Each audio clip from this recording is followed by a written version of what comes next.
ओम नमो भगवते वासुदेवाय नमः। नमस्कार।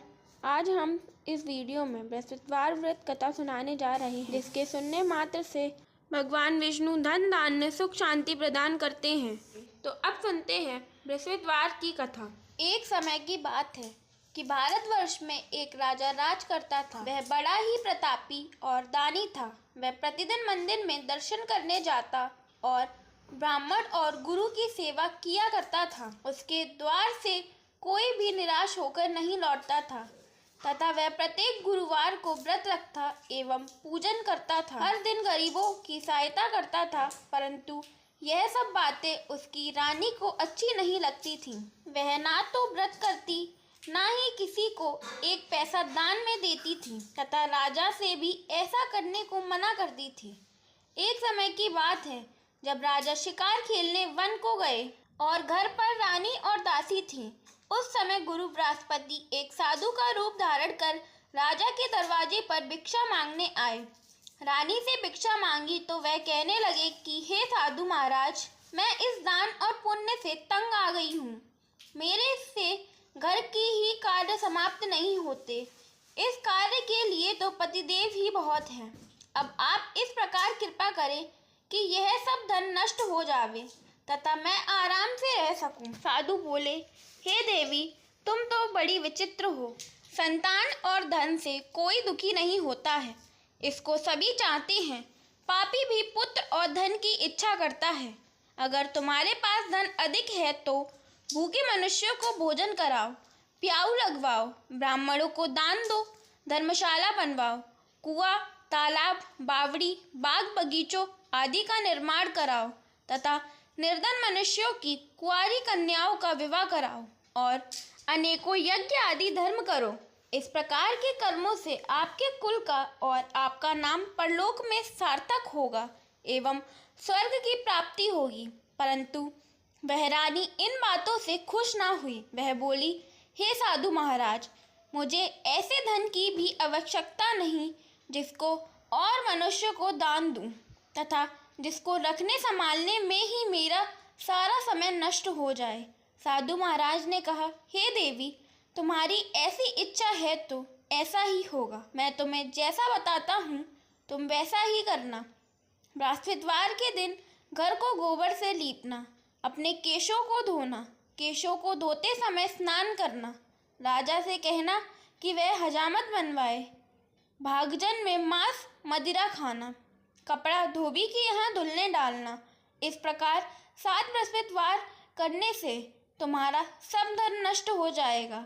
यह कहकर वह साधु महाराज वहाँ से अंतर्ध्यान हो गए। रानी ने साधु के कहने के अनुसार वैसा ही किया।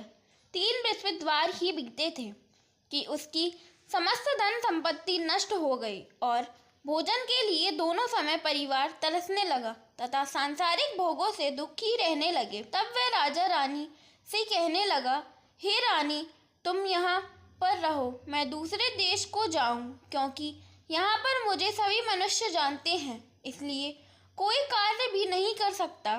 देश चोरी परदेश भिक्षा के बराबर है। ऐसा कहकर राजा परदेश चला गया। वहाँ जंगल में जाता और लकड़ी काट कर लाता और शहर में बेचता। इस तरह जीवन व्यतीत करने लगा। इधर राजा के बिना रानी और दासी रहने लगी। किसी दिन भोजन मिलता और किसी दिन जल पीकर रह जाती। एक समय रानी और दासी को 7 दिन बिना भोजन के व्यतीत हो गए तो रानी ने अपनी दासी से कहा, हे दासी, यहाँ पास ही के नगर में मेरी बहन रहती है। वह बड़ी धनवान है। तू उसके पास जा और वहाँ से 5 सेर बेदर मांग कर ले आ, जिससे कुछ समय के लिए गुजर हो जाएगी। इस प्रकार रानी की आज्ञा मानकर दासी रानी की बहन के पास गई तो रानी की बहन उस समय पूजन कर रही थी, क्योंकि उस रोज बृहस्पतिवार का दिन था। जब दासी ने रानी की बहन को देखा तब उससे बोली, हे रानी, मुझे तुम्हारी बहन ने भेजा है, मुझे 5 सेर बेदर दे दो। इस प्रकार दासी ने अनेक बार कहा, परंतु रानी ने उत्तर नहीं दिया, क्योंकि वह उस समय बृहस्पतिवार की व्रत की कथा सुन रही थी। इस प्रकार जब दासी को किसी प्रकार का उत्तर नहीं मिला तो वह बहुत दुखी हुई और क्रोधवश लौटकर अपने गांव को आ गई। रानी के पास आकर बोली, हे रानी, आपकी बहन बहुत ही धनी स्त्री है। वह छोटे लोगों से बात नहीं करती। क्योंकि मैंने उनसे कहा तो उन्होंने कोई उत्तर नहीं दिया। मैं वापस चली आई। रानी बोली, हे दासी, इसमें उसका कोई दोष नहीं है। जब बुरे दिन आते हैं तब कोई सहारा नहीं देता। अच्छे बुरे का पता विपत्ति में ही लगता है। जो ईश्वर की इच्छा होगी वही होगा। यह सब हमारे भाग्य का दोष है। इधर उस रानी की बहन ने सोचा कि मेरी बहन की दासी आई थी, परंतु मैं उससे नहीं बोली, इससे वह बहुत दुखी हुई होगी।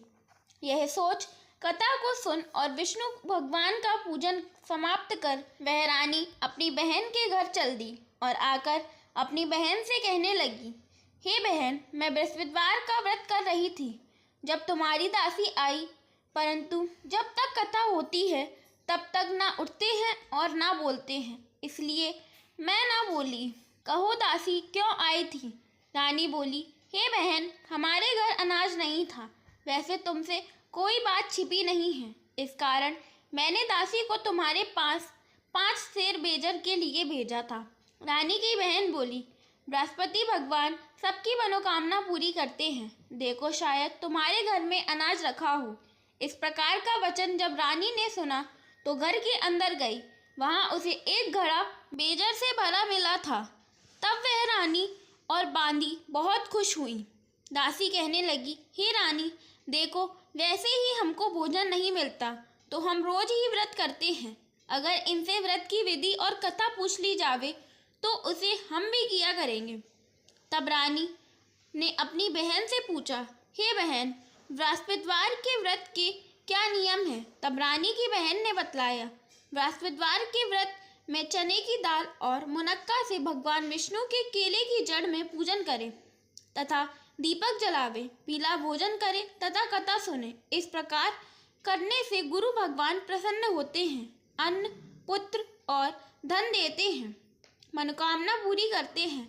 इस प्रकार रानी और दासी दोनों ने निश्चय किया कि बृहस्पति भगवान का पूजन जरूर करेंगे।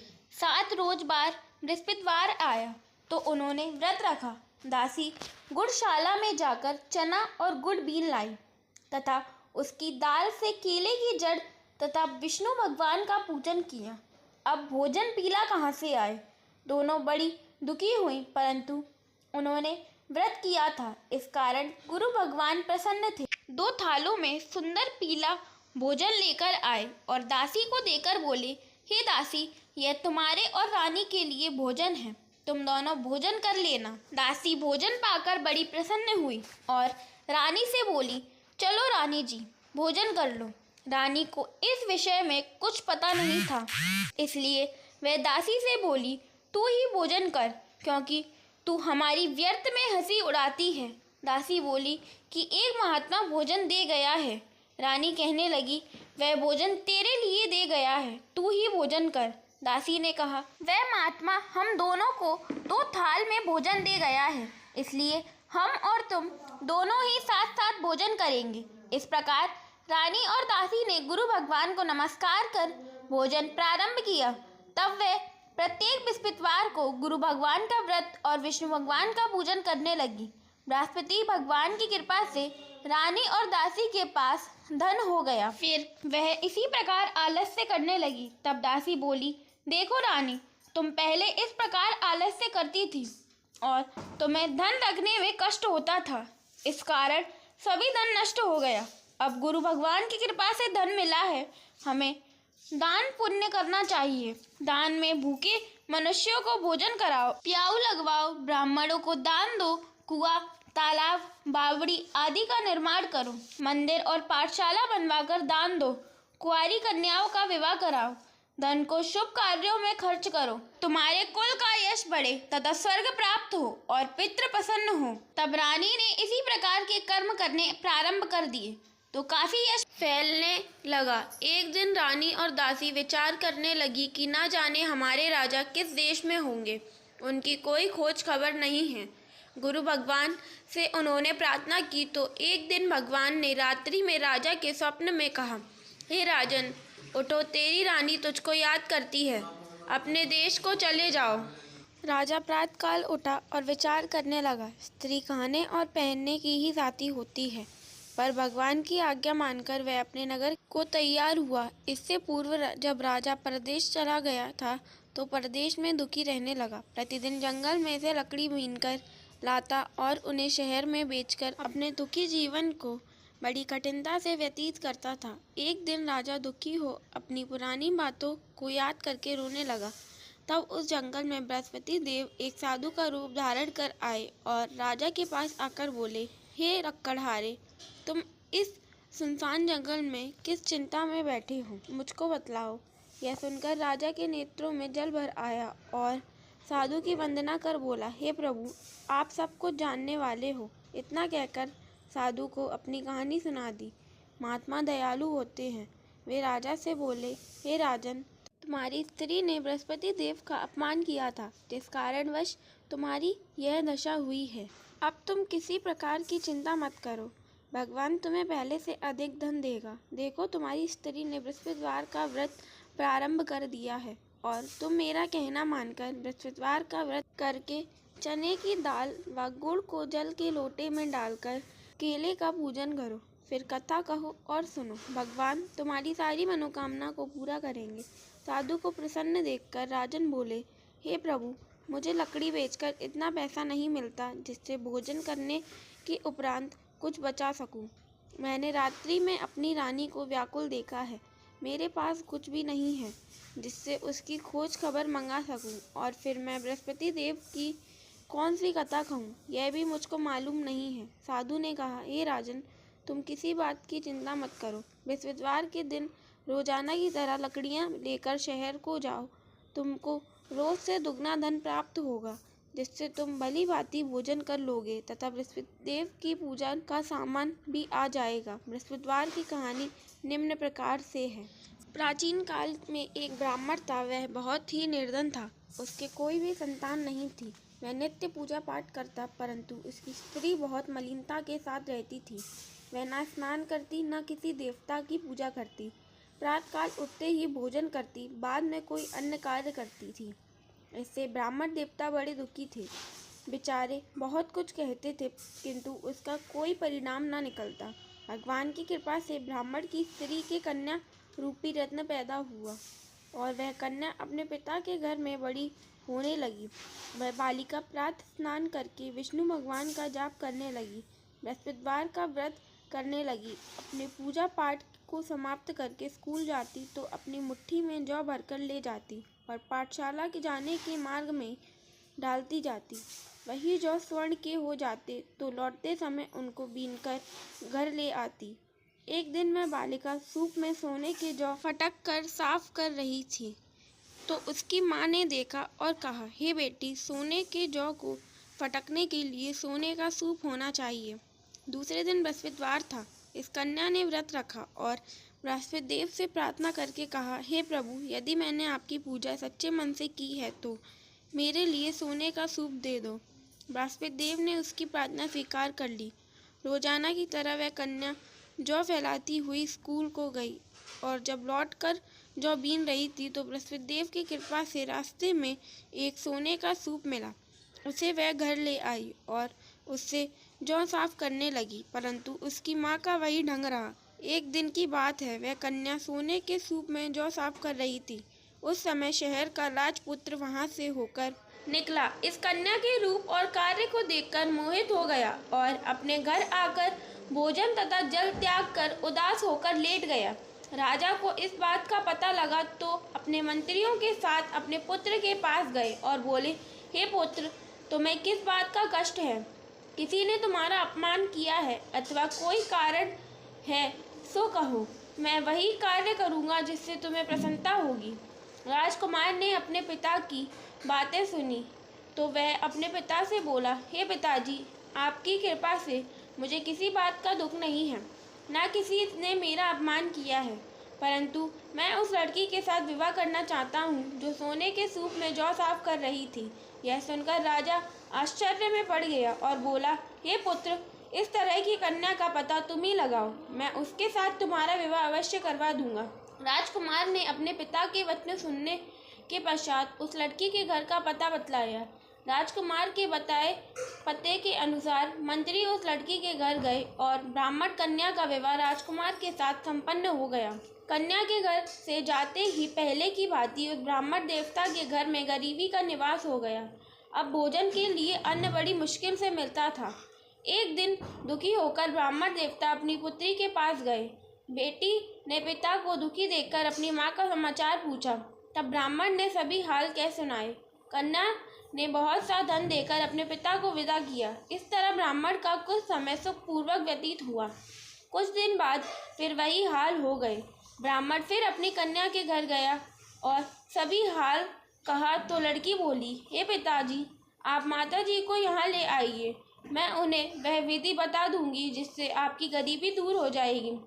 वह ब्राह्मण देवता अपनी स्त्री को साथ लेकर बेटी के घर पहुंचा तो पुत्री अपनी माँ को समझाने लगी, हे माँ, तुम प्रातःकाल उठकर प्रथम स्नान आदि करके विष्णु भगवान का पूजन करो तो सब दरिद्रता दूर हो जाएगी। परंतु उसकी माँ ने उसकी एक बात नहीं मानी और प्रातःकाल उठकर अपनी पुत्री और बच्चों का जूठन खा लेती। एक दिन उसकी पुत्री को बहुत क्रोध आ गया और एक रात में कोठरी से सभी सामान निकलवा दिया और अपनी माँ को उसमें बंद कर दिया। प्रातःकाल उसमें से माँ को निकाला तथा स्नान आदि करा के पूजा पाठ करवाया तो उसकी माँ की बुद्धि ठीक हो गई और फिर प्रत्येक बृहस्पतिवार को व्रत रखने लगी। इस व्रत के प्रभाव से उसकी माँ भी बहुत ही धनवान तथा पुत्रवती हो गई और बृहस्पतिदेव जी की कृपा से स्वर्ग को प्राप्त हुई तथा वह ब्राह्मण भी सुखपूर्वक इस लोक से सुख भोग कर स्वर्ग को प्राप्त हुआ। इस तरह कहानी कहकर साधु देवता वहाँ से लोप हो गए। धीरे धीरे समय व्यतीत होने लगा। फिर बृहस्पतिवार का दिन आया तो राजा जंगल में लकड़ी काट कर किसी शहर में बेचने गया। उसे उस दिन और दिन की अपेक्षा अधिक धन मिला। राजा ने चना, गुड़ और आदि लेकर बृहस्पतिवार का व्रत किया। उस दिन से उसके सभी कलेश दूर हो गए। परंतु जब दोबारा बृहस्पतिवार आया तो वह व्रत ही करना भूल गया। इस कारण बृहस्पति भगवान नाराज हो गए। उसी दिन उस नगर के राजा ने विशाल यज्ञ का आयोजन किया तथा शहर में यह घोषणा करवा दी कि कोई भी मनुष्य अपने घर भोजन न बनावे तथा आग भी न जलावे। समस्त लोग मेरे यहाँ भोजन करने आवे। इस आज्ञा का जो पालन नहीं मानेगा उसको फांसी की सजा दी जाएगी। इस तरह की घोषणा संपूर्ण नगर में करवा दी गई। राजा की आज्ञा अनुसार शहर के सभी लोग भोजन करने गए, लेकिन लकड़हारा कुछ देर से पहुंचा, इसलिए राजा उसको अपने साथ घर ले आए और ले जाकर भोजन करा रहे थे तो रानी की दृष्टि उस खूंटी पर पड़ी जिस पर उसने अपना हार रखा था। वह वहां पर दिखाई नहीं दिया तो रानी ने हार की चोरी के अपराध में लकड़हारे को सिपाही बुलवाकर उसको जेल खाने में डलवा दिया। जब राजा जेल खाने में गया तो बहुत दुखी होकर विचार करने लगा कि ना जाने कौन से पूर्व जन्म में कर्म है जिसके कारण मुझे ऐसा दुख प्राप्त हो रहा है। फिर राजा उसी साधु को याद करने लगा जो जंगल में मिला था। उसी समय तत्काल बृहस्पति देव साधु के रूप में प्रकट हो गए और उसकी दशा को देखकर कहने लगे, अरे मूर्ख, तूने बृहस्पति देवता की कथा नहीं सुनी, इस कारण तुझे दुख प्राप्त हुआ। अब चिंता मत कर, बृहस्पतिवार के दिन जेल खाने के दरवाजे पर 4 पैसे पड़े मिलेंगे। उनसे तू बृहस्पति देव की पूजा करना, तेरे सभी कष्ट दूर हो जाएंगे। बृहस्पतिवार के दिन उसे 4 पैसे मिले। राजा ने उसी पैसे की सहायता से अपना व्रत किया और पूजन किया। उसी रात्रि को जब राजा सो रहा था तो बृहस्पति देव ने राजा के स्वप्न में कहा, हे राजन, तुमने जिस आदमी को जेल खाने में हार की चोरी के अपराध में बंद कर रखा है वह निर्दोष है, वह राजा है, उसे छोड़ देना। रानी का हार उसी खूंटी पर लटका हुआ है। अगर तू ऐसा नहीं करेगा तो तेरा राज्य को नष्ट कर दूंगा। राजा प्रातःकाल उठा तो रानी का हार खूंटी पर टंगा देखकर लकड़हारे को बुलवाकर क्षमा मांगी तथा राजा को योग्य सुंदर वस्त्र आभूषण देकर विदा किया। गुरुदेव की आज्ञा अनुसार राजा अपने नगर को चल दिया। राजा जब नगर के निकट पहुंचा तो उसे बड़ी ही आश्चर्य हुआ। नगर में पहले से अधिक बाग, तालाब, कुएं, मंदिर तथा बहुत सी धर्मशाला आदि बने हुए थे। राजा ने पूछा कि यह सब किसके बाग और धर्मशाला हैं।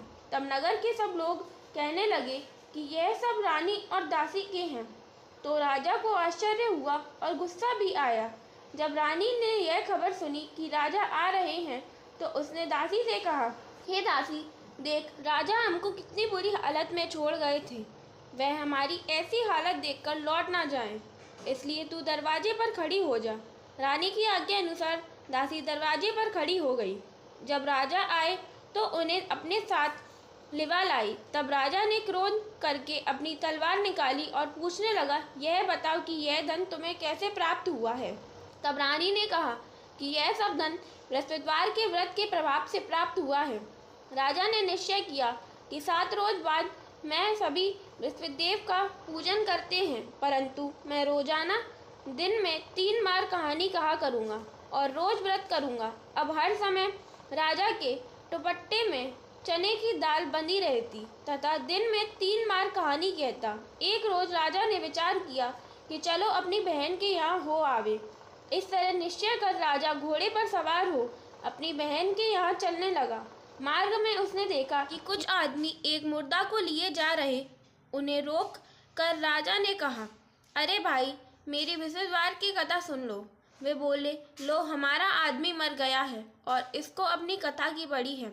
परंतु कुछ आदमी बोले, अच्छा कहो, हम तुम्हारी कथा सुनेंगे। राजा ने दाल निकाली और जब कथा आधी हुई थी कि मुर्दा हिलने लगा और जब कथा समाप्त हुई तो राम राम करके वह मनुष्य खड़ा हो गया। आगे मार्ग में उसे एक किसान खेत में हल चलाता हुआ मिला। राजा ने उसे देखा और उससे बोला, अरे भैया, तुम मेरी बृहस्पतिवार की कथा सुन लो। किसान बोला, जब तक मैं तुम्हारी कथा सुनूंगा तब तक 4 हरिया जोत लूंगा। जा अपनी कथा किसी और को सुना। इस तरह राजा आगे चलने लगा।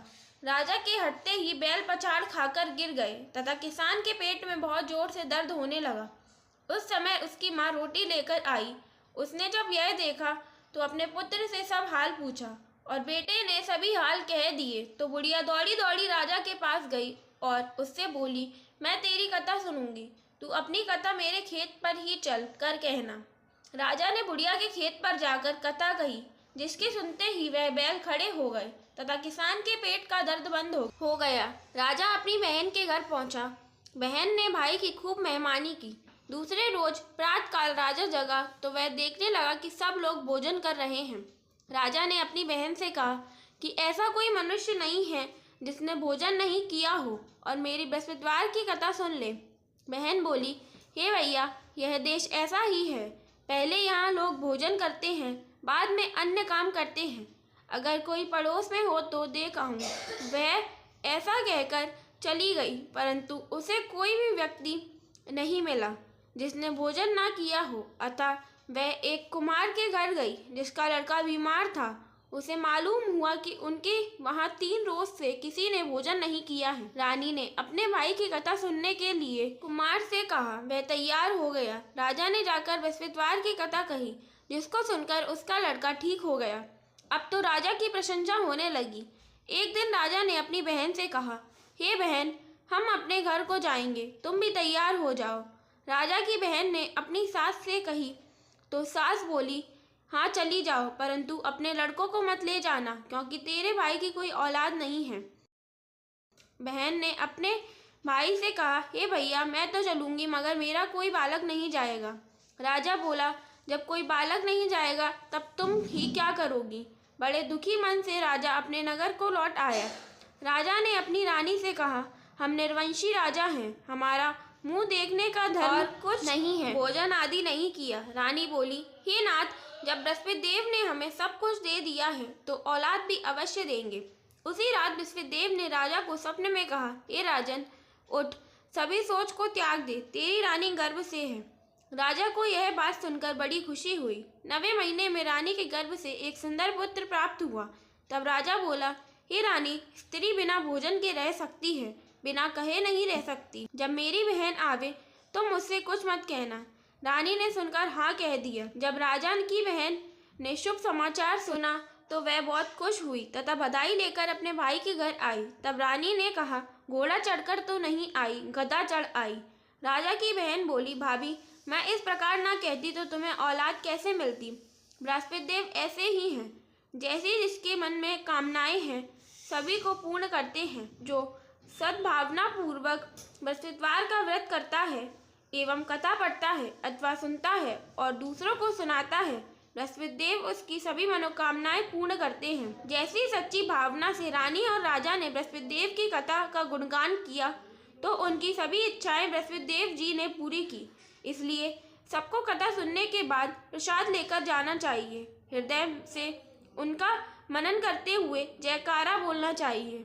इस प्रकार बृहस्पतिवार की कथा पूर्ण हुई। गुरुवार के व्रत में कथा के बाद आरती सुनने से व्रत का पूरा फल प्राप्त होता है। तो सुनिए भगवान बृहस्पति देव की आरती सुनिए। जय बृहस्पति देवा, ओम जय बृहस्पति देवा, छिनि छिनि भोग लगाऊं कदली फल मेवा।